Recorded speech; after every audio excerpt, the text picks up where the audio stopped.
नमस्कार, वर्षाच kitchen and ब्लॉगमध्ये आपलं स्वागत आहे. आज आपण काय पाहणार आहोत? कोकण स्पेशल खोबऱ्याची आमटी. जर तुमच्या घरामध्ये एखादी भाजी नसेल किंवा पटकनी कुठून तरी बाहेर न जाऊन आला असेल तर घरगुती स्पेशल अशी खोबऱ्याची आमटी. ही आमटी चपातीबरोबर भाकरीबरोबर खाऊ शकता. जास्त करून कोकणात बनवली जाते. आणि तुम्हाला जर ही आमटी घरी करायची असेल तर मी तुम्हाला साहित्य, कृती, टिप्स सगळं दिलेले आहे. त्याप्रमाणे तुम्ही करून पहा आणि या कृती आणि साहित्याप्रमाणे तुम्ही आमटी करून पहा आणि माझ्या चॅनलला सबस्क्राईब करा, लाईक करा, कमेंट करा.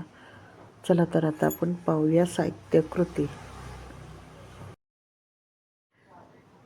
खोबऱ्याची पातळ आमटी 3 जणांसाठी. साहित्य: ओलं खोबरं 1 वाटी, लसूण 8 ते 10 पाकळ्या, कांदा 1 मध्यम आकाराचा, लाल तिखट 1.5 चमचा, हळद अर्धा चमचा, धने पावडर 1 चमचा, गरम मसाला अर्धा चमचा, चिंच कोळ 2 चमचे, गूळ छोटा खडा आणि मीठ.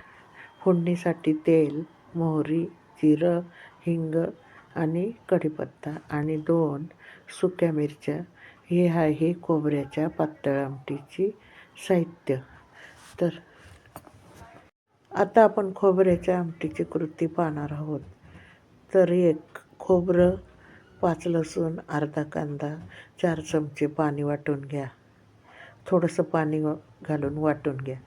2 तेलात मोहरी, जिरं, हिंग, कढीपत्ता, ठेचलेला लसूण, उरलेला कांदा परतवा लालसर रंग येईपर्यंत.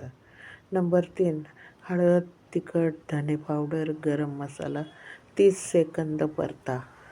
4 नंबरची टीप आहे, वाटण घालून 2 मिनटं परता. 3 वाटी गरम पाणी घाला.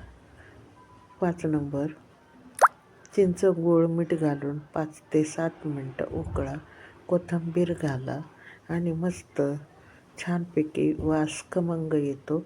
तर ही कृती आमटी एकदम छान. ही अशीच कृती वापरून तुम्ही आमटी एकदम छान होते आणि खमंग वास येतो. अशी आमटी करून पहा. जर घरात भाजी नसेल तर ही आमटी करायला काय हरकत नाही. ही आमटी कोकणात जास्त केली जाते. आता मी तुम्हाला या खोबऱ्याच्या आमटीची टिप्स काय आहे ते पेस्ट करताना कोमट पाणी वापरा. एकदम बारीक होते आणि चिवट होते, छान होते.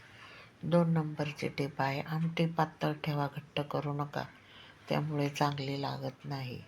नंबर 3 तिखट, आंबट, गोड चव बॅलन्स करा.